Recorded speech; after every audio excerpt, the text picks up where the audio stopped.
Greetings, my friends and enemies. My name is Noah Smith, aka The Game Smith, and welcome to the Shadowverse Edge of Paradise tier list. We'll be looking through all the decks here, analyzing them, seeing how they play, and yeah, let's just jump right into this. Starting with Flame and Glass Shadow at tier 1. As you can see, this deck, it's pretty pricey, but yeah, I believe it's not the easiest deck to play. It's got a lot of moving pieces. The crux of the deck is to Burial Rite Flame and Glass duality here. As you can see, she is a 7/7 storm, 7 attack storm. It's pretty powerful. And once you Burial Rite her, you can then, by spending 20 shadows and necromancy during the match, you get to reanimate her as you reanimate 10. And then you follow it up with Skeleton Raider, who comes in, he clears the void, deals damage every time the follower is destroyed. And then he's Storm, that's usually about 5 damage Storm, plus 7. Plus you usually have the Suzy Hexcaster as well, pumps up your numbers by an additional 1 attack each with that Necromancy 2.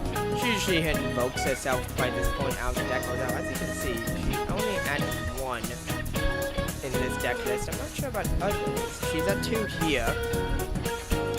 So I think the big thing is with her is I guess you're looking to invoke her. Usually I see people reanimate her with the Cananos, but I guess that's not exactly how you play it here.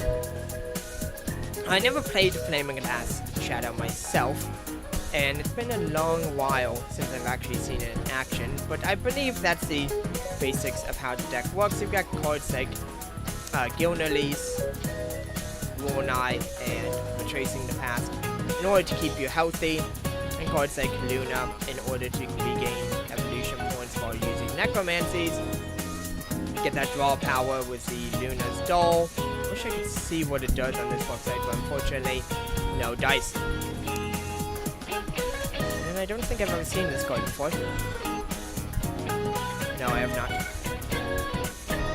I guess it doesn't look too common. I guess it's in some decks. Is that the same person?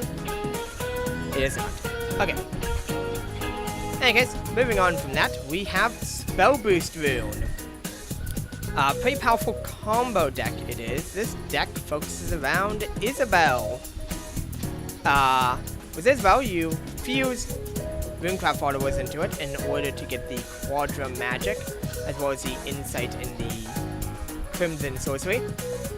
And then with Quadra Magic, you want to play 8 different spells during the game.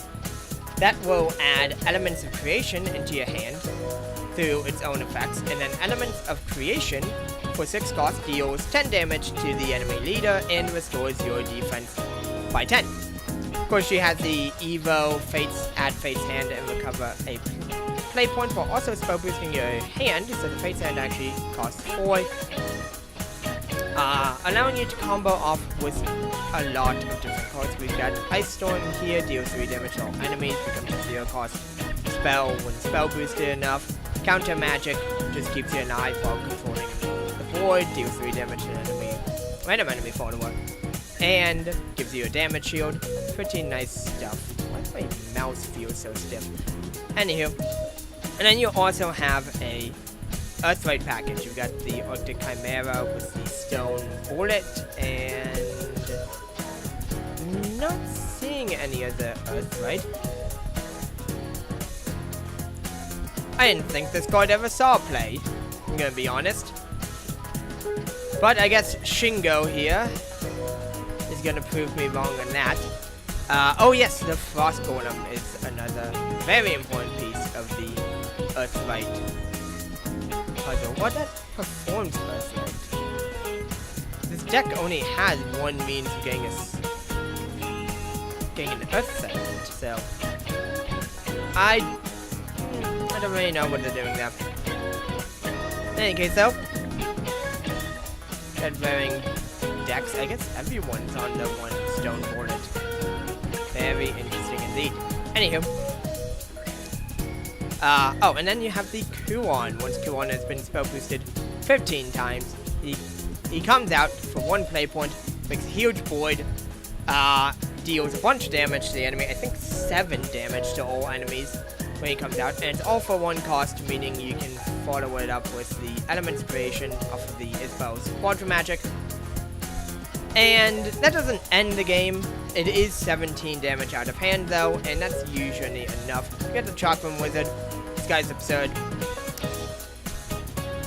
But yeah, basically just, oh, here's the sigil. I found it. Anyway, you basically just play a bunch of guys, or you basically play a bunch of control, and then try to clear out the game in one go. It's a control combo deck. Basically what it is. It's also pretty expensive. It's got a lot of legendaries in it. The Gios, the Sacred Bird, Isabel, Optic Chimera, Kuon. And still a decent amount of gold. So it's not the cheapest deck out there. And it doesn't get any cheaper with Valley Sword. Oh, I think this is actually the most expensive deck in the format, actually. But it's also probably the most simple tier 1 deck to play. While the other two were combo decks, this deck is a mid-range deck.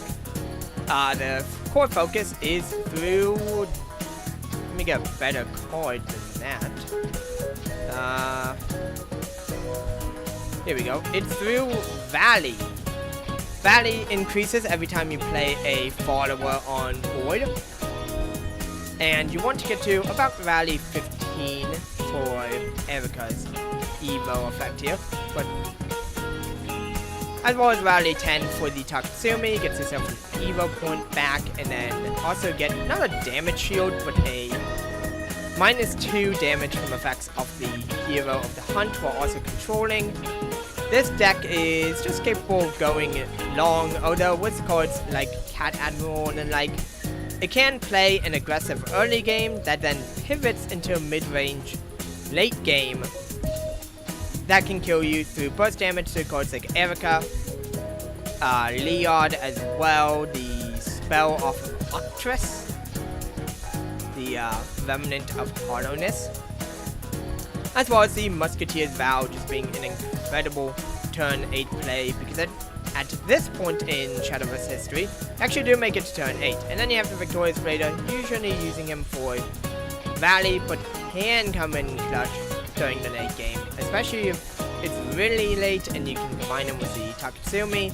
Basically means that effect damage is reduced by 5 and all other damage is reduced by 3. Moving on from that, we have, if I'll scroll down, my word, Handless Blood.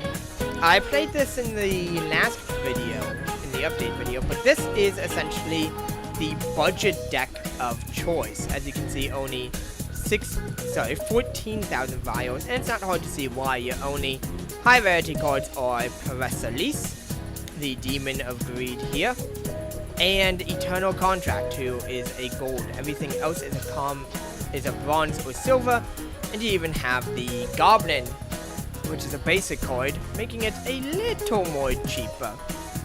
Razor Claw is also basic, isn't it? Yes, the Razor Claw is also a basic card. Everything else is from the packs though. This deck focuses around the fact that Parasalis invokes herself when you have 0 cards in your hand. And once she comes into play, she'll deal 2 damage to the enemy leader, and then restore you 2 defense and draw a card. So when she comes in play for free during that point, you're going to draw a card for turn, you'll draw a card from her effect, and then you just try to continuously empty your hand to combo more, and that is easily done through her evolve effect, which discards 3 random cards and deals 5 damage to an enemy follower, which also allows to combo with Full Moon Leap. Gives her Storm and +2 attack, means you can usually get in for 7 damage every single time you have that, and by the time you're doing this, the game is usually over because this deck is very aggressive. Bad Usher says it costs 2 on its website. Don't be fooled by its lies.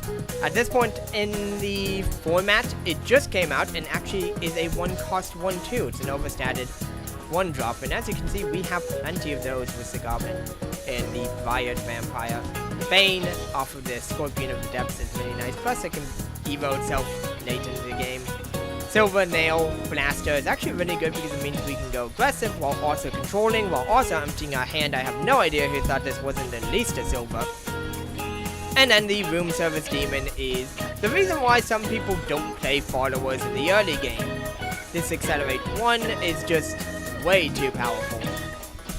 And then we have Parkour Werewolf. It doesn't always come up, but I did have this Enhanced 7 win me a game once. And he can be sticky. Reduce damage from effects to 0 means that your opponent has to beat over him through battle. And if you use an evo point on him, then they've got to use an evo point to clear him. So, pretty good. Murderous Application just allows you to give Bane to guys. But usually you're discarding it for the draw next turn. You can get additional draws with Riot Vampire. And then Eternal Contract can help you dig through the deck while also not gaining cards, which makes it very good for this deck. And if you can, you want to discard Press Release as well, because that'll add even more copies into your deck. Which is, it's just really powerful. Next up is Artifact Portal. Now I do not play Artifact Portal, but from what I know, this deck is pretty simple. Get a bunch of artifacts, different named artifacts, onto board, have them all die, and then that activates the Genesis artifact at 6 different. The Spinaria also activates at 6 different, though let's be real, she doesn't need to. She's already powerful enough on her own. Plus, she can accelerate 1 for the Spinaria's artifact, very strong effect. The Volmia. Ooh, this version is an artifact. I know there was one printed earlier that wasn't an artifact until she got buffed, and that buff made artifacts absurd. But yeah, and then we even have the Lyshenna as an additional means of doing things, because you have a lot of followers get destroyed during the match, especially when you have stuff like, actually this deck does not run it. Oh, here it is. Inauspicious Puppeteer, who she generates a puppet, and then when she dies, so that's 2 followers destroyed in 1. You have the Craftsman Pride, which gets you puppets. You can get a puppet and a hand puppet for control and the like. Very solid stuff. Genesis Artifact lets you dig through the deck. I don't know why it's doing that. There we go. Artifact Impulse lets you deal face damage if you can clear the board before playing it. And then cards like Supersonic Breakthrough allow you to evo your Volmias and your Genesis Artifacts. And even your Full Blaster Gunner, I think? Yeah. Evo those guys for free. Multi-arm Artifact just becomes big and deals with board. Very simple deck to play. Very easy deck to play. I guess Melody's Return is also really good, since it can bury or write any of your artifacts and then put it into hand. I guess as well as doing this point, but usually I think you play it for just the bury or write to accelerate your artifacts destroyed, while also being able to keep stuff like allows you to bury your Genesis artifact or Full Blast Gunner or Volmias or even Spinarias without having to lose them. But yeah, very solid indeed. Moving on from that, we have Evo Shadow. This deck is basically just an easier to play version of a Flaming Glass Shadow. The whole point of this deck is to utilize the Skeleton Raider by evoing a bunch. She becomes 0 cost, comes down, destroys an enemy follower, deals 1 damage to all enemies, can usually combo that off.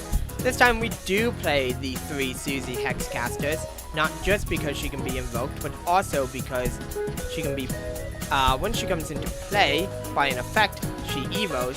So you bury or write her with Cananos, then you evo Cananos to evolve, and then that evolve reanimates the Susie Hexcaster, who's your only 4 cost target.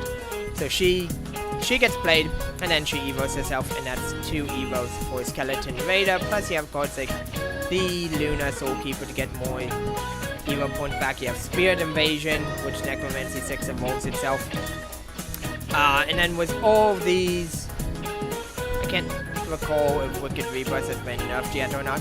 With all these last word stuff like Guiding Bellringer, Death Cat Reaper, the Luna gets you it as well. You can play the Link Staff Necromancer for more Storm.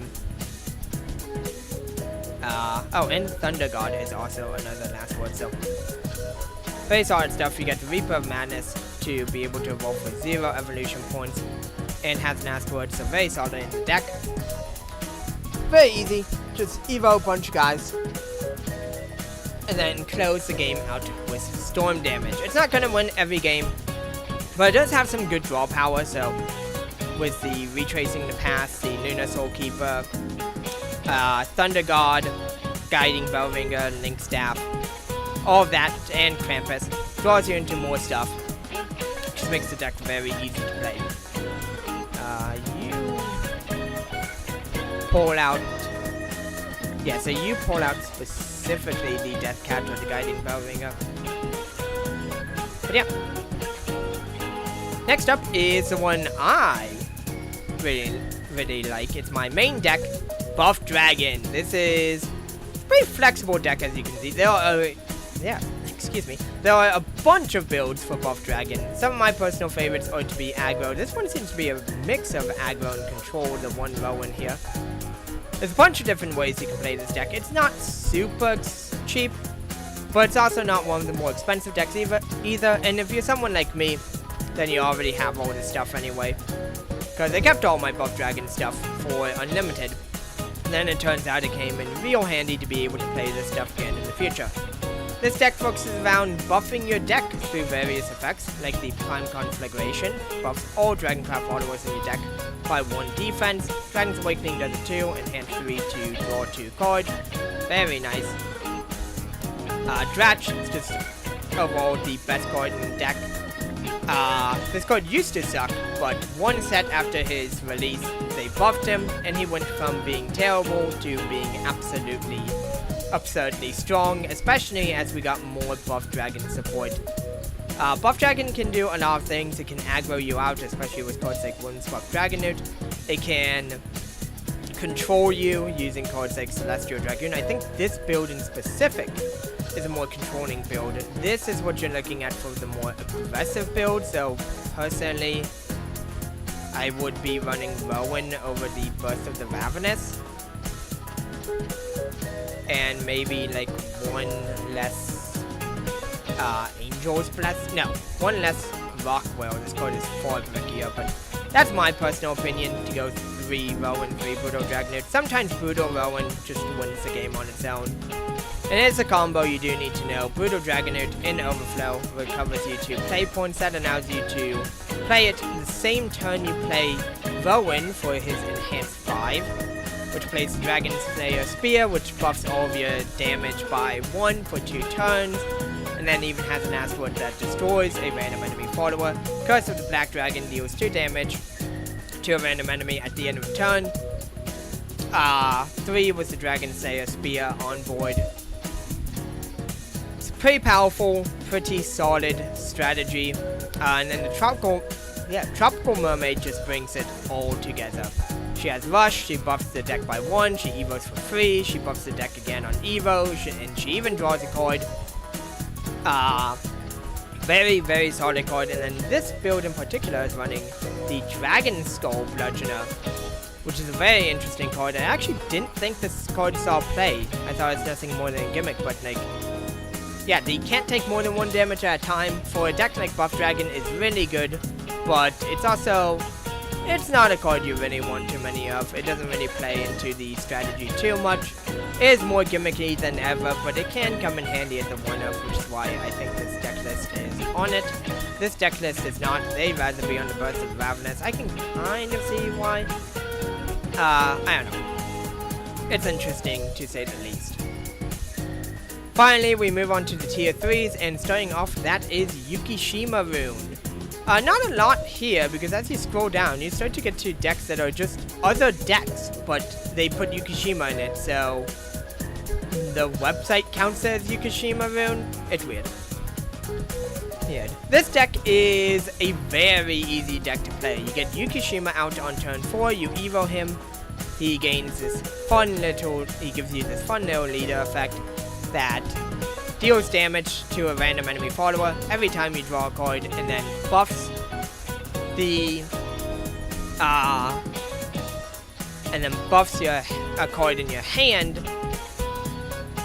equal to the amount that you drew. And then you just buff stuff like Superior Contractor or even Orchestral Mage, who can become a really big Storm War drain. And you just close out games. It's a very, very simple deck.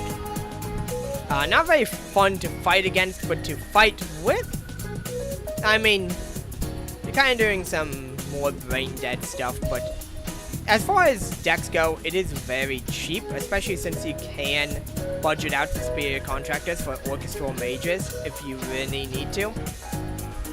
And you don't even need to run 2 Yukishima. I don't even know why this deck is on 2, because you have to stay in Paradise to get it straight out of the deck. And you don't ever want more than 1. I mean, you can do more than 1 because the Enhanced 9, which was actually a win con for a completely separate deck at one point, but I can't remember which deck I was playing that was win con in. But in any case, yeah, it's a very solid, well, not a very solid deck. It's a pretty solid deck. Pretty basic deck. I might have a showcase for it. I do have one cooking up that I can make a little budget. I actually have 2 Superior Contractors though, so I don't need to make it too budget myself. But yeah. Next up after that is Heel Haven. Not in a very good spot, surprisingly, despite all the stuff they have. They have the Eris, they have the Holy Saber, they have the Morrowind, and of course they have the Belferon. And I think this is actually where the deck kind of falls off, is because we don't see this card, the deck can fall back on Holy Saber if you get enough Evos. It can fall back on Eris, summoning the, it doesn't say here, but it summons a big goddess card that can't be affected by anything. And it's like got all this healing and draw power, so you'd think it'd be a super top tier card deck, but it's surprisingly not, from the looks of it. It has very annoying stuff, I can definitely say that, but I haven't ran into it too often on the ladder, so I don't really expect anyone else will either. Yeah, I don't really have much to say about this. I've played some Heel Haven decks before. Not the biggest fan of Heel Haven, honestly, because when it's not good, it's just a gimmick. When it is good, it's just annoying to deal with. But, yeah, and the only real Heel Haven deck I played was like Evo Haven and Heroes of Shadowverse, and that plays quite a bit differently to how this plays. Not too much to say there. I'm not the guy you look for when it comes to Heel Haven. Nor am I the guy you look for when it comes to Sekka Forest. Because let's be real, I have no idea how to play Forest Craft. It is a very combo heavy, big brain type of deck. And I've just never been able to wrap my head around it, nor have I ever gotten a chance to, because they always look like this. They cost 1,000,000 vials and have 1,000,000 different legendaries. You have the Sekka, you have the Amataz, Noxious Elf, Aria, Gigantic Bloom, King of Vine. Just all that stuff makes the deck a lot more expensive. It is a little cheaper because it, to some degree, because it has field goals, but legendaries is really where things get expensive anyway, so, you know. This deck, I think, is fairly simple. I know, if I recall, there's like OTK lines with Sekka, but I don't remember how they work. As far as getting to that, it's very simple. You just have to have 10 guys leave play, and with cards like Fairy, Healer, Bouncing Guys, Fairy Slugger, summoning a bunch of dudes, Aria giving Fairies and Fairy Wisps Rush, which lets them leave play, Gigantic Blossom is not what I thought it was. I thought it was a bouncer. This is a bouncer, I think, actually. Yes, this is your bouncing card. It's just like, it seems easy, but then I don't really know what the win con myself is. I know Amatars can be a win con, but yeah.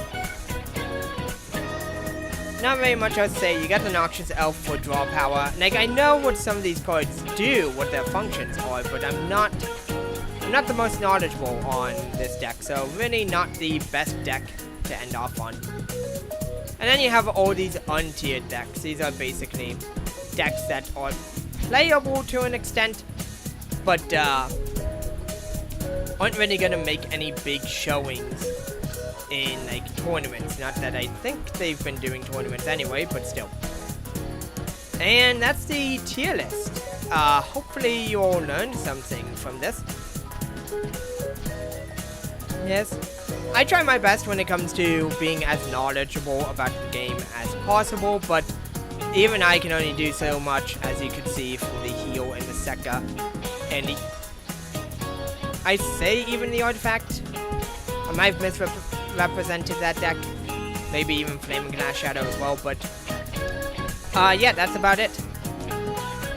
Thank you for watching, and I will see you in the next video. Hopefully that will be either a deck showcase or just something to hold you over until I can get one of those out. Goodbye.